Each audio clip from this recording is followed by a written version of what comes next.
నమస్తే అండి, అందరూ ఎట్లున్నారు? మంచిగా ఉన్నారా? నేనైతే చాలా బాగున్నాను. మీరందరూ కూడా బాగుండాలని మనస్ఫూర్తిగా అయితే కోరుకుంటున్నాను. Welcome to our channel Priya heartful life. ముందుగా అయితే ఫస్ట్ టైం వీడియో చూస్తున్న వాళ్ళకి వీడియో గనుక నచ్చితే తప్పకుండా ఒక లైక్ ఇచ్చేయండి. అలాగే మీకు నచ్చితే సబ్స్క్రైబ్ చేసుకోవటం, సపోర్ట్ చేయటం మాత్రం మర్చిపోవద్దు. దీపావళి పండుగ అయిపోయింది, ఇంకా నెక్స్ట్ డే ఏముంటది? కర్రీ పండుగ. అదేనండోయ్ తున్కల పండుగ. ఈరోజు ఎలాగూ వంట కాస్త లేటే అవుతుంది. ఇంకా అమ్మ అయితే బయట సాంపిడ్ జల్లుతుంది. ఇక నేనేమో రాగి పాలు అయితే తాగుదామని చేసుకుంటున్నా. అదే రాగిపిండి పాల గురించి నాకు కూడా అంతగా తెలియదు. మొన్న రాగిపిండివి లడ్డూలు అయితే నేను ఇన్స్టాగ్రామ్లో వీడియో పోస్ట్ చేసిన. ఆ వీడియోలో అయితే కొంతమంది అన్నారనమాట రాగి పాలు తాగండి అని. అందుకోసమని ట్రై చేద్దామని చూస్తున్నా. పాలైతే గరం పెట్టేసి అందులో కొద్దిగా బెల్లం అయితే వేసేసాను. ఇంకా కొంచెం రాగి పిండి అయితే తీసుకొని అందులో వాటర్ అయితే కలుపుకున్నాను, ఉండలు లేకుండా పిండిని. ఇక కలుపుకున్న పిండిని ఆ బెల్లం పాలల్లో అయితే వేసేసిన. కొద్దిగా పాలు విరిగిపోయినట్టుగా అనిపించింది ఫస్ట్లో, కానీ కలుపుతుంటే మంచిగానే అయింది. ఎవరైనా హెల్త్కి ఇది మంచిది ట్రై చేయండి అన్నారనుకోండి, అది నాకు ఇష్టమైంది అయితే తప్పకుండా ట్రై చేస్తా. ఇదే కాదు, మటన్ లివర్ తినండి బ్లడ్ మంచిగా వస్తుంది అని కూడా పెట్టిరు. నిజానికి నాకు అసలు మటనే తినాలనిపించదు. అలాంటిది మటన్ లివరు అవన్నీ ఎలా తింటాను? అందుకే నాన్ వెజ్ తప్పించి ఇంకా వేరే వాటిల్లో బ్లడ్ వచ్చే విధంగా చూసుకుంటా. ఇంకా ఇక్కడ రాగి పాలు కాచుకున్న తర్వాత నాకు అలాగే అమ్మకైతే పోసిన. ఉదయము 6 అవుతుంది అనుకుంటా, అంతే. ఇంకా మెల్లిగా రాగి పాలు తాగేసి ఆ తర్వాత అయితే వంట స్టార్ట్ చేసుకుందాంలే అన్నట్టు ప్రశాంతంగా కూర్చున్నా. కూరగాయలు ఏవైనా సరే కూర అయితే అమ్మనే చేయమంట, కానీ నాన్ వెజ్ మాత్రం ఇక నన్నే చేయమంటది. పెళ్లి కాకముందైనా మేము నాన్ వెజ్ ఎక్కువ తినేటోళ్ళం కాదనమాట. అందుకే అమ్మకి కూడా అంతగా అలవాట్లేదు వండటం. పెళ్ళైన తర్వాత నాకు ఎలాగో అలవాటు అయింది కదా, అందుకే ఇక నన్నే వండమంటారు. నేను మేకప్ ఐటమ్స్ ని పెద్దగా కొనడానికి ఇష్టపడను, అంతగా నాతో ఉండవు కూడా. కానీ స్కిన్ మీద కేర్ మాత్రం తీసుకుంటా. ప్రస్తుతం అయితే నా ఫేస్ లో నాకే చాలా మార్పు అనిపిస్తుంది. అందుకే నేను ఒక స్కిన్ కేర్ ప్రోడక్ట్ ని అయితే తీసుకున్నాను. ప్రెగ్నెన్సీలో మనం చాలానే ఫేస్ చేస్తుంటాం, అందులో మన స్కిన్ ప్రాబ్లం ఒకటి. అది కూడా అందరికి ఒకే ప్రాబ్లం రాదు, ఎవరి స్కిన్ ని బట్టి వాళ్ళకి ప్రాబ్లమ్స్ వస్తుంటాయి. ఫేస్ బ్లాక్ అవ్వడం, లేకుంటే నెక్ బ్లాక్ అవ్వడం, జుట్టు రాలిపోవటం, ఇలా ఎన్నో ఉంటాయి అన్నమాట. నా ఫేస్ కూడా నాకు డల్ గా ఆయిల్ స్కిన్ లా కనిపించడం వల్ల అప్పుడప్పుడు హోమ్ రెమెడీస్ కూడా చేసుకున్నాను కదా, మీకు చూపించాను కూడా. ఈ ప్రాసెస్ లోనే నాకు క్యూర్ స్కిన్ యాప్ గురించి తెలిసింది, ప్రొడక్ట్స్ గురించి తెలిసినాయి. ముందైతే ప్లే స్టోర్ లోకి వెళ్ళి మనం క్యూర్ స్కిన్ యాప్ నైతే డౌన్లోడ్ చేసుకోవాలి. యాప్ ఓపెన్ చేసిన తర్వాత మనల్ని కొన్ని క్వశ్చన్స్ అయితే అడుగుతారనమాట. అంటే మన స్కిన్ టైప్ ఏంటి, మన డైలీ రొటీన్ ఏంటి, ఇంతకు ముందు ఇలాంటి ప్రాబ్లమ్స్ ఫేస్ చేసినామా, ఇలాంటివి కొన్ని క్వశ్చన్స్ అయితే మనల్ని అడుగుతారు. మనకి ఏ టెన్షన్ లేదు, ఎందుకంటే అచ్చ తెలుగులో కూడా చాట్ చేసుకోవచ్చు. నెక్స్ట్ వచ్చేసి మన ఫోటో అడుగుతారు, ఫ్రంట్ ఫోటో, సైడ్ ఫోటోస్ అయితే అడుగుతారనమాట. వన్స్ ఫోటో అప్లోడ్ చేసిన తర్వాత ఎక్కడెక్కడ బ్లాక్ హెడ్స్ కానీ ఏమున్నాయనేది వాళ్ళే మనకు రౌండ్ అప్ చేసి చూపిస్తారు. ఆ తర్వాత డెర్మటాలజిస్ట్ తోన మనం మాట్లాడొచ్చు. వాళ్ళతో అయితే నేను ప్రెగ్నెంట్ ని కాబట్టి నాకున్న సమస్యలు చెప్పి నేనైతే చాటింగ్ చేసిన. క్యూర్ స్కిన్ యాప్ లో మనకు స్కిన్ ప్రాబ్లమ్సే కాదు, హెయిర్ ప్రాబ్లమ్స్ ఉన్నా కూడా చూస్తారు. ఉమెన్ కి, మెన్ కి, ఇద్దరికి కూడా ఇందులో అయితే ట్రీట్మెంట్ ఉంటుంది. ఇందులో అయితే నాకు సరిపోయే face wash, brightening mask, sunscreen, ఇంకా హైడ్రోజెల్ మాయిశ్చరైజర్, ఇట్లా నేను చెప్పిన ప్రాబ్లమ్స్ని బట్టి నా ఫేస్కి సరిపోయే ప్రొడక్ట్స్ని చూసి మరీ పంపించిర్రు. ఈ యాప్ అయితే నాకు చాలా బెస్ట్ అనిపించింది. బయటికి వెళ్ళి చూయించుకునే దానికంటే కూడా మనం ఇంట్లోనే ఉండి మన స్కిన్ని బట్టి పర్సనలైజ్డ్ ప్రొడక్ట్ని అయితే పంపిస్తారు కాబట్టి నాకైతే బెస్ట్ అనిపించింది. ఈ ప్రొడక్ట్స్ అయితే అందరికీ ఒకేలా ఉండవన్నమాట. మనకున్న ప్రాబ్లమ్స్ని బట్టి ఒక్కొక్కరికి ఒక్కొక్క విధంగా ఉంటుంది. వాళ్ళు మన స్కిన్ టైప్ని బట్టి మనకు పంపిస్తారు. ట్రీట్మెంట్ కోసం మనం స్కిన్ డాక్టర్ దగ్గరికి కనుక వెళ్ళామనుకోండి, కన్సల్టేషన్ ఛార్జెస్కి, మెడిసిన్స్కి, అలాగే వెళ్ళి రావడానికి ఇట్లా మనకి చాలా ఖర్చే అవుతుంది. కానీ క్యూర్ స్కిన్లో డాక్టర్ కన్సల్టేషన్ మన చేతుల్లోనే ఉంటుంది. అంటే మన చేతిలో ఫోన్ పట్టుకొని ఒక 21 డేస్కి ఒకసారి చెకప్స్ అయితే చేయించుకోవచ్చు. అది కూడా మనకు ఫ్రీ చెకప్ అనమాట. ఇక్కడైతే నేను ఉదయము ఫేస్ వాష్ అయితే చేసేసుకున్నాను ఫస్ట్. ఇంకా ఆ తర్వాత క్యూర్ స్కిన్ ఫేస్ వాష్ని అయితే వాడుతున్నా. ప్రతి ఉదయము అలాగే నైట్ టైము అయితే ఈ ఫేస్ వాష్ని మనము మంచిగా అప్లై చేసుకొని ఫేస్ని అయితే నీట్గా కడుక్కోవాలి. మనము ఫేస్ పైన ఫేస్ వాష్ని వాడేటప్పుడు ఎట్లా పడితే అట్లా రాకటం, రుద్దటం చెయ్యొద్దు. స్మూత్గా రుద్ది అయితే కడుక్కోవాలన్నమాట. ఫేస్కి అలాగే నెక్కి కూడా అప్లై చేసుకోవచ్చు. ఒక 30 సెకండ్స్ మంచిగా మనకు మసాజ్ చేస్తున్నట్టుగా రుద్దేసుకొని ఆ తర్వాత అయితే కడిగేసుకోవాలి. నిజంగా ఇది యూజ్ చేసిన తర్వాత నాకు ఫేస్ అసలు ఎంత సాఫ్ట్గా అనిపించిందో. ఇంకా నెక్స్ట్ వచ్చేసి సన్ స్క్రీన్ అయితే పెట్టుకుంటున్నాను. ఈ సన్ స్క్రీన్ వచ్చేసి మనం బయటికి వెళ్ళినా వెళ్ళకపోయినా ప్రతిరోజు పెట్టుకోవాలి. కొద్దిగా తీసుకొని ఫేస్కి అయితే అప్లై చేసుకుంటున్నాను. ఇదైనా సరే మనం స్మూత్గా మసాజ్ చేస్తున్నట్టుగా అయితే రుద్దుకోవాలి. ఇదేంటంటే మనం ఆఫ్టర్ ఫేస్ వాష్ తర్వాత యూజ్ చేయాలన్నమాట. ఈ సన్ స్క్రీన్ అనేది మనకు చర్మాన్ని సన్ ట్యాన్ నుంచి రక్షిస్తుంది, పొల్యూషన్ నుంచి వచ్చే డల్నెస్ ని కూడా తగ్గిస్తుంది. ఇక ఇది వచ్చేసి గ్లికో క్లియర్ క్రీమ్. ఇదైతే మనకు డార్క్ స్పాట్స్ పిగ్మెంటేషన్ ని తగ్గిస్తుంది. నైట్ టైం వాడితే మార్నింగ్ మంచి గ్లో కనిపిస్తుంది. ఇంకా పింపుల్స్ ని కూడా తగ్గిస్తుంది. ఇంకా ఇది వచ్చేసి విటమిన్ బూస్ట్ బ్రైటనింగ్ మాస్క్. ఇది వచ్చేసి ముఖానికి మంచి గ్లో ఇస్తుంది. చర్మం డల్ గా కనిపించకుండా బ్రైట్ గా కనిపించేలాగా చేస్తుంది. ఇక ఫైనల్ గా హైడ్రోజెల్ మాయిశ్చరైజర్ చర్మానికి డీప్ హైడ్రేషన్ ఇస్తుంది. సన్ బర్న్ ఇచ్చింగ్ లాంటివి తగ్గిస్తుంది. చర్మానికి మంచి స్మూత్ సాఫ్ట్ ఫీల్ ఇస్తుంది. ఇదైతే నేను నైట్ ఫేస్ వాష్ తర్వాత అప్లై చేసుకుంటా. ఇంకా నైట్ అంతా కూడా అట్లనే వదిలేస్తా. మనకు ఒక్క రోజుకో వారంకో ఫేస్ లో తేడా అయితే కనిపించదు. కొన్ని డేస్ కంటిన్యూస్ గా వాడి చూడండి, మీకు ఖచ్చితంగా రిజల్ట్స్ తెలుస్తుంది. మీకు ప్రోడక్ట్ కనుక యూస్ఫుల్ అనిపిస్తే నేను ఇక్కడ ప్రోమో కోడ్ ఇస్తా. స్క్రీన్ మీద ప్రోమో కోడ్ అయితే ఇస్తాను. దాన్ని యూజ్ చేసి మీరు కొనటం వల్ల మీకు కొంచెం డిస్కౌంట్ అయితే వస్తుంది. అలాగే యాప్ లింక్ డీటెయిల్స్ అన్ని కూడా నేను డిస్క్రిప్షన్ లో అయితే పెడతా. మీకు నచ్చితే తీసుకోండి.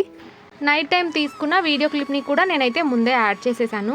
వీడియో కంటిన్యూస్గా ఉంటే మంచిగా అర్థమవుతుంది కదా, అందుకని. ఇక ఈడైతే రాగి పిండి పాలు తాగేసి ఇంకా పొయ్యినైతే నీట్ చేసుకుంటున్నా. వంట చేయాలి కదా. మా పొయ్యిలు జర చిన్నగా మండుతున్నాయి అని చెప్పిన కదా. ఫస్ట్ అయితే ఒక్కదానికే ప్రాబ్లం ఉండేది. ఇప్పుడు రెండు కూడా చిన్నగానే వస్తున్నట్టుగా అనిపిస్తున్నాయి. ఇక వంట మొత్తం స్టవ్ మీదనే చేద్దామని వెయిట్ చేసింది అనుకోండి, ఇక పొద్దు పోతుంది. అందుకోసమని ఇక పొయ్యి మీద అట్లనే అక్కడ స్టవ్ మీద రెండింటి మీద చేసినాం అనుకోండి తొందరగా అవుతుంది కదా. అందుకే నీట్గా చేసుకొని అలుకుతున్నా. మనకు ఇంట్లో స్టవ్ కాడ నీట్గా లేకుంటే వంట చేయబుద్ధి కాదు కదా. సేమ్ పొయ్యి కాడ కూడా అంతే. పొయ్యికి ఇట్లా నీట్గా లేకుంటే వంట చేయబుద్ధి కాదు. అలికి ముగ్గేసినాం అనుకోండి ఇక మస్తు ఇంట్రెస్ట్ వస్తుంది. నేనైతే మా ఆయనకి మటన్ చికెన్ అట్లనే మటన్ బ్లడ్ కూడా తీసుకురమ్మన్నా. మటన్ వచ్చేసి ఆయనకన్నమాట, చికెన్ వచ్చేసి మాకు, ఇంకా బ్లడ్ కూడా నాకే. బ్లడ్ తోటైతే నల్ల చేసుకుందాం అనుకున్నా, అందుకే తీసుకురమ్మన్నాను. పోయింది కానీ ఇంకా రాలే. ఎప్పుడైనా సరే మటన్ తెస్తుండు అంటే ఖచ్చితంగా లేటుగానే తెస్తాడు. వంట కాస్త లేటుగానే అవుతుంది. ఆడాడ గుడ్డిగా అలుకుతున్నానంట. గుడ్డి అలుకుతే గుడ్డి పిల్లలు ఊడతారు, మంచిగా అలకని చెప్తుంది మా అమ్మ. కాళ్ళకి పసుపు పెట్టేటప్పుడు కానీ లేకుంటే వాకిట్లో సాంపిడి జల్లినప్పుడు కానీ పొయ్యి అలుక్కున్నప్పుడు కానీ నిండుగా ఉండాలంట. అక్కడక్కడ గుడ్డిగా చేసినాం అనుకోండి మనకు గుడ్డి పిల్లలు ఊడతారని అంటూ ఉంటారు. అది ఎంతవరకు నిజమో తెలియకపోయినా మనం పాటిస్తుంటాం కదా. మా ఆయన వచ్చే వరకు అన్నమైన వండుదామని వాకిట్లో సింపుల్గా ముగ్గు అయితే వేసేసిన. ఇక నాకు కూర్చొని వేయాలన్నా వంగి వేయాలన్నా అంత ఇంట్రెస్ట్ రాలేదబ్బా. అందుకే ఇక పొయ్యి కాడైతే మా అమ్మని ముగ్గు వేయమన్నా. అల్కి అట్లనే వండినాం అనుకోండి మంచిగా అనిపించదు. ముగ్గు కనుక వేసుకున్నామంటే మంచిగా అనిపిస్తుంది. పొయ్యి అలికేటప్పుడు కూడా ఎర్రమట్టిలో కానీ జాజులో కానీ కొంచెం పేడ అయితే వేసుకొని అలకాలనంట, మంచిగా ఉంటుంది. అంటే ఎక్కువగా పర్రెలు వాస్తుంది కదా, అట్లా వాయకుండా ఉంటుందంట. మనకైతే ప్రతి పండుగ అయిపోగానే ఇక నెక్స్ట్ డే కర్రీ పండుగ ఉంటుంది కదా. కొంతమంది పండుగ రోజే కర్రీ పండుగ కూడా వేసేసుకుంటారు. ఇక అన్నీ ఒకటే రోజు అంటే అస్సలు ఓపిక ఉండదని నెక్స్ట్ డే చేసుకుందామని చెప్తా. కూరలోకి అన్ని ఇక కట్ చేసి అయితే పెట్టుకుంటున్నా. ఇక ఆయన వచ్చి రాగానే తొందరగా పొయ్యి మీద అయితే వేసేయచ్చు కదా అని. ఎక్కువ కనుక ఉన్నాయంటేనే నేను మీషోలో ఒక ప్రోడక్ట్ అయితే తీసుకున్నా కదా, అందులో అయితే వేస్తా. కొద్దిగానే ఉన్నాయిలే అనుకున్నప్పుడు ఇక నేనే కట్ చేసుకుంటా. నిజానికి అందరు కింద కూర్చోకు కుర్చీ మీద కూర్చో అని చెప్తారు కదా. కుర్చీ మీద కూర్చుంటే నాకు అసలు కాళ్ళు పట్టేసినట్టు అవుతాయి. కుర్చీ మీద కనుక కూర్చున్నామంటే కాళ్ళు మొత్తం నీరు పట్టినట్టు కొద్దిగా వాపు కూడా వస్తాయి నాకు. కింద కూర్చుంటేనే ఇంకా అటు ఇటు తిరుగులాడితేనే నేను మంచిగా ఉంటా. కింద కూర్చుంటేనన్నా నేను ఫ్రీగా లేవగలుగుతానేమో కొద్దిగా, కానీ ఆ కుర్చీ మీద కూర్చుంటే లేసుడు కూడా నాకు ఇబ్బంది అనిపిస్తుంది అబ్బా. నేను కొంచెం రివర్స్ ఉన్నా కదా. ఇక పొయ్యి మీద అయితే బగారన్నం వేస్తున్నా. గింతకు ముందే చెప్పిన కదా కర్రీస్ అయితే అమ్మనే చేపిస్తా, కాకపోతే ఇక నాన్ వెజ్ కాబట్టి నేను చేస్తున్నా. అమ్మ అయితే పొయ్యి ముట్టించింది. ఇక నేను వంట అయితే చేద్దామని కూర్చున్నా. అల్లం వెల్లిపాయ పేస్ట్ అయితే లేకుండే. ఇక గిన్నె అయితే పొయ్యి మీద పెట్టి ఆయిల్ కాగేలోపు ఇక దాన్ని అయితే దంచాలి.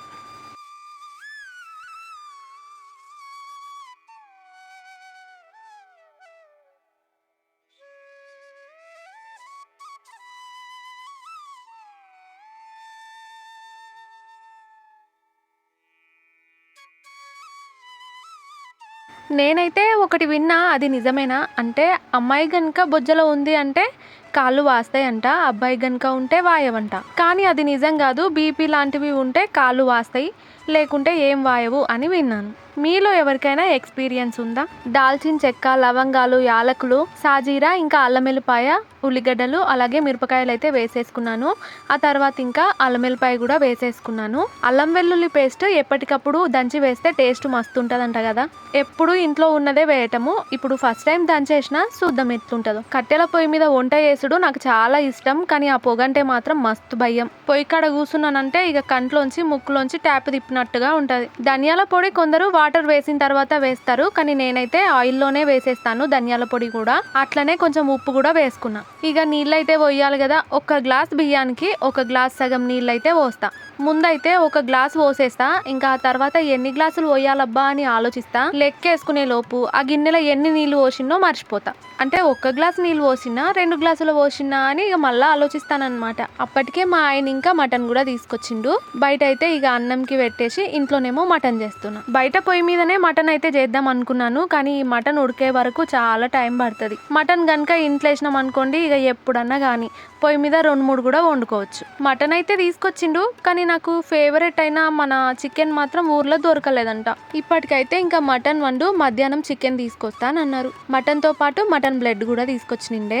ఇక ఒకవైపు పొయ్యి మీద నీళ్ళు అయితే మసులుతున్నాయి. బియ్యం అయితే అమ్మ ముందుగానే కడిగి పెట్టింది. ఇక కడిగిన బియ్యాన్ని తీసి మసిలిన నీళ్ళల్లో వేసేస్తున్నా. మీ సైడ్ కూడా పండుగ అయిపోయిన తర్వాత కర్రీ పండుగ లెక్క చేసుకుంటారా? నాకైతే ఎదురు చూసి కళ్ళు కాయలు కాస్తున్నాయి అంటారు కదా, అట్లుందబ్బా పరిస్థితి. ప్రతి రోజు కూడా ఈ రోజు వస్తాయిలే పెయిన్స్ అన్నట్టుగా ఉంది, కానీ రావట్లేదా అన్నట్టు అవుతుంది. అయినా ఇంకా కొంచెం టైం ఉంది కాబట్టి వెయిట్ చేయాల్సిందే. అప్పటికి బేబీ కూడా మంచిగా డెవలప్ అయిపోతుంది. ఇంట్లో కంటే పొయ్యి మీద వంట చేస్తేనే కొంచెం బెటర్ అనిపిస్తుంది. ఎందుకంటే ఇంట్లో ఉన్నాం అనుకోండి, నిలబడి వంట చేయాలి, అంతేకాకుండా చీకటిగా ఉంటుంది. బయట అయితే మస్తు వెలుతురు ఉంటుంది, ఇక మంచిగా కూర్చొని వంట చేసుకోవచ్చు. ఇక అన్నం కూడా అయ్యిందబ్బా, దమ్ముకైతే అయిపోయినట్టే. కాకపోతే నాకు కొంచెం పలుకు అనిపించింది. అన్నం ఇట్లా పలుకున్నట్లు అనిపించింది అనుకోండి, ఇక మీదైతే కొన్ని నీళ్లు జీలకరించి బాగా కలిపేసి ఇంకా మూత అయితే పెట్టేస్తా. అన్నం కనుక మెత్తగా అయిందనుకోండి అస్సలు మంచిగా అనిపించదు, పొల్లు ఉంటేనే మంచిగా అనిపిస్తుంది.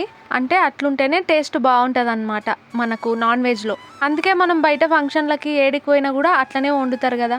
మా చిన్నోడు వేసే ప్రశ్నలకు నాకైతే దిమ్మ తిరిగి బొమ్మ కనిపిస్తుంది. వాడు ఏం చెప్పినా సరే అని మూలుగుతా అంతే, లేకుంటే సరే అంట అంతే. మా చిన్నోనితో కనుక అరవాలి మాట్లాడాలి అనుకున్నాం అనుకోండి, అన్నం తిన్నాం కూడా వేస్టేనేమో, ఈజీగా అరిగిపోతుంది. బగారాలో కానీ లేకుంటే కర్రీస్లో కానీ ఖచ్చితంగా కొత్తిమీర ఉంటేనే ఆ టేస్ట్ బాగుంటుంది అబ్బా. ఇక అన్నం అయితే దమ్ముకైతే అయినట్టే, అందుకే ఇక కొత్తిమీర అయితే కడిగి అన్నం మీద అయితే వేసేసిన. చాలామంది డెలివరీ డేట్ ఎప్పుడు అని అడుగుతురు కదా, నాకైతే November 6th అనమాట నా ప్రకారం. ఇంకా స్కానింగ్లో అయితే 10 days అట్లా లేట్గానే వస్తుంది కదా. నేను ఎంతగా వెయిట్ చేస్తున్నానో నన్ను ఇష్టపడే వాళ్ళు కూడా అంతగానే వెయిట్ చేస్తుర్రు. అసలు ఫుల్ హ్యాపీ అబ్బా. కానీ నాకు ఒకటి అనిపిస్తుంది, నాకు అబ్బాయి కనుక పుట్టిండు అనుకోండి, నా రియాక్షన్ ఎట్లుంటుందో పక్కన పెడితే మీ రియాక్షన్ ఎట్లుంటుందో నాకు తెలుసుకోవాలని ఉంది. 100%లో ఒక 80% అమ్మాయి పుడుతుంది అంటే ఒక 20% అబ్బాయి పుడతాడు అంటున్నారు. నాకు తెలిసినంత వరకు నేను అనుకున్నది కనుక రివర్స్ అయింది అనుకోండి, కొంతమంది పోనీలే అక్క అన్నట్టు ఓదార్చొచ్చు, కొంతమంది ఏమో ఎక్కిరించినట్టుగా మాట్లాడొచ్చు, అనవసరంగా ఉన్నారు బాగైందా అన్నట్టుగా అనుకోవచ్చు. కానీ మరీ అంత ఫీల్ అవ్వద్దబ్బా, ఎందుకంటే మా ఫ్యామిలీ పెద్దదయింది అని హ్యాపీగా ఫీల్ అవుతా అంతే. ఎవరైతే ఏంటి 9 నెలలు మోసి కన్న తర్వాత ప్రేమ ఉండదా? నాకు తెలిసినంత వరకు ఒకవేళ అబ్బాయి కనుక పుట్టిందనుకోండి, మా అమ్మే అలుగుతుందేమో. మా అమ్మ పార్వతీదేవి భక్తురాలన్నమాట. ఈసారి పార్వతీదేవి పుడుతుంది అని ఫిక్స్ అయిపోయింది, అందుకే అలుగుతుందేమో అంటున్నా. ఈడేంది ఈ గందరగోళం అంటే, వంట చేద్దామని బయట కూర్చున్నానా వర్షం స్టార్ట్ అయింది. బగారన్నం అయితే అయ్యింది, ఇక మటన్ బ్లడ్ అయితే వేసుకుందాం అనుకుంటున్నానో లేదో వర్షం స్టార్ట్ అయింది. వర్షము మామూలుగానే పడుతుంది కదా, ఏం కాదులే చెయ్యన్నది అమ్మ. నాకు నూనెల గనుక నీళ్లు పడ్డాయి అనుకోండి మస్తు భయం అవుతుంది. అందుకే 2-3 చినుకులు రాలంగానే లేచి ఉరికిన.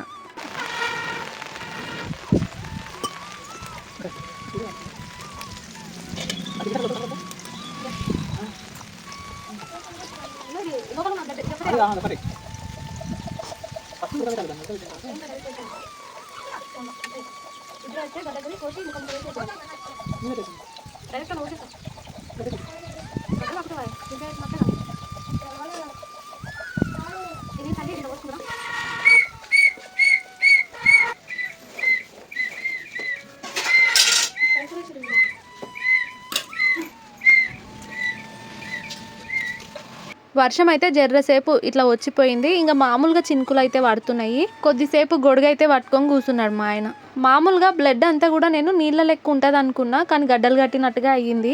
అంటే ఇంతకు ముందు తెచ్చినప్పుడు అయితే నీళ్ళ లెక్కనే ఉండే, ఇంకా గడ్డలు కట్టినట్టుగా అయింది కదా అని అన్ని పీసెస్ లాగా అయితే కట్ చేసుకున్నా. నీళ్ళలాగా ఉంటే చూర అవుతుంది, కానీ ఇట్లా ఉంటే ఇంకా మంచిగా అవుతుంది, పీసెస్ లాగా వస్తాయి అనమాట. నేను కొంతమందిని అయితే చూసిన, ఈ బ్లడ్ని కవర్లో, ప్లాస్టిక్ కవర్ ఉంటుంది కదా, ఆ కవర్లో అయితే వేసి ఉడకబెడతారు. కవర్ గాలిపోదా అని నా డౌట్. బ్లడ్ ఎప్పుడు తెమ్మన్నా సరే లేదంటాడు, కానీ ఈరోజు మాత్రం ఎట్లనో తీసుకొచ్చిండు. పండుగ పూట అయినా బాగా దొరికింది. చికెన్ కూడా దొరికితే బాగుండేది. దీన్ని ఇట్లనే చేస్తారా ఇంకా వేరే లెక్క చేస్తారా నాకైతే తెలియదు. నాకు వచ్చినట్టుగా అయితే నేను ఇట్లనే చేసుకుంటా, కానీ టేస్ట్ అయితే మాత్రం మస్తు ఉంటుంది అబ్బా. మా వారిని ఎప్పుడైనా బ్లడ్ తెమ్మన్నప్పుడు లేదనుకోండి, చేసింది అమ్ముతారు కదా కల్లుపాకలో అట్లా, అదైతే తీసుకొస్తాడు. అదేంటో కానీ ప్రతి ప్రెగ్నెన్సీలో నేను ఖచ్చితంగా నల్ల తిన్నా. చిన్నోడప్పుడు కూడా నేను మా ఇంటికి వెళ్ళినప్పుడు అమ్మ అయితే తీసుకొస్తుండే, అప్పుడు తిన్నా. ఇంకా ఇక్కడనేమో మా ఆయన తీసుకొస్తాడు.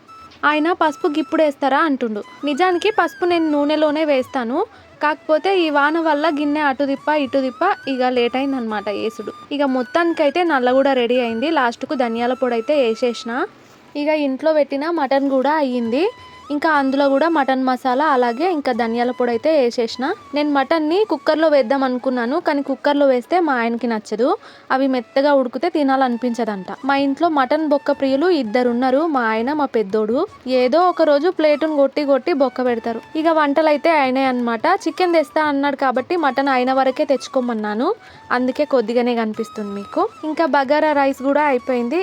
ఇంకా ఈ రెండిటికంటే కూడా నల్ల అయితే టేస్ట్ సూపర్గా ఉంది. ఇంకోటి నాన్నేమో నాన్ వెజ్ తినరనమాట, మటన్ కానీ చికెన్ కానీ, ఆఖరికి ఎగ్ కూడా తినరు. ఇంకా తిన్నాడు కాబట్టి ఆలుగడ్డ కర్రీ అయితే ఉడకబెట్టి చేసిండు, అసలు టేస్ట్ సూపర్ ఉండే. నిజానికి నేను చేసిన మటన్ కర్రీ కంటే మా నాన్న చేసిన ఆలు కర్రీనే నాకు భలేగా నచ్చింది. చియా వానికి ఎందుకు వేసినవే, వాడు చెప్పిన మాటనే విన్నాడు.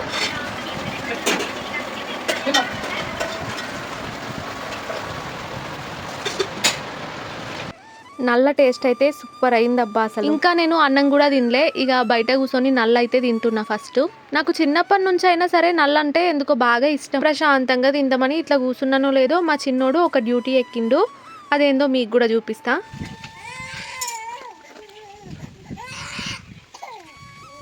బాయ్.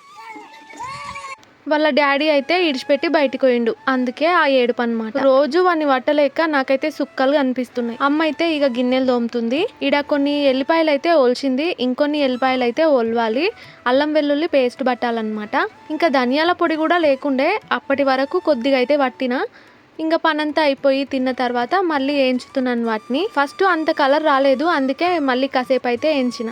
ఇందులోనే లవంగాలు యాలకులు చెక్క కూడా వేసి వేయించిన. ఇక వానమొగులు అయితే మస్తు అయ్యింది. మా ఆయన అయితే కట్టెలు కొట్టినిండే కదా, కొన్ని కట్టెలు అయితే ఇక బయటనే ఉన్నాయి. ఈ కట్టెలన్నీ ఇక రూమ్ లో అయితే వేసుకుంటున్నాం. పక్కన ఇటుక పిల్లలది రూమ్ అయితే ఉంది కదా, అందులో అయితే ఈ కట్టెలన్నీ పెడతాం. ఈ వర్షాలు ఎప్పుడు పోతాయో ఏమో, మేము హాస్పిటల్లో ఉన్నప్పుడు వర్షాలు పడతాయేమోనని భయంగా ఉంది.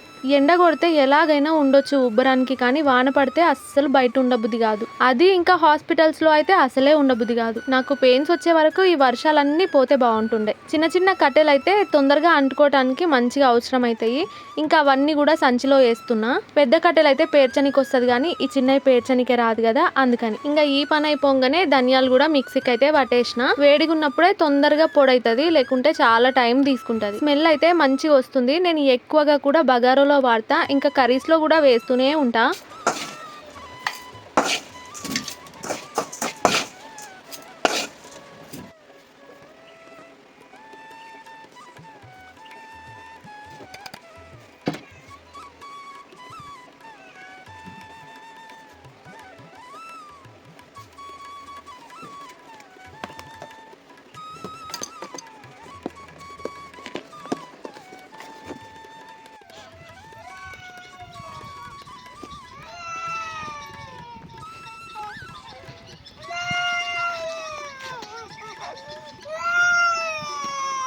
ఇంతకుముందు మా చిన్నోడు డ్యూటీ ఎక్కినిండే కదా, ఇంకా వాడిది అయిపోయింది. ఇంకా ఇప్పుడు మా పెద్ద ఉందన్నమాట. ఇంకా ఇట్లనే ఉంటుంది. వాళ్ళ డాడీ గట్లా బయటికి పోతున్నాడు అంటే ఒకరి తర్వాత ఒకరు ఏడుస్తూనే ఉంటారు.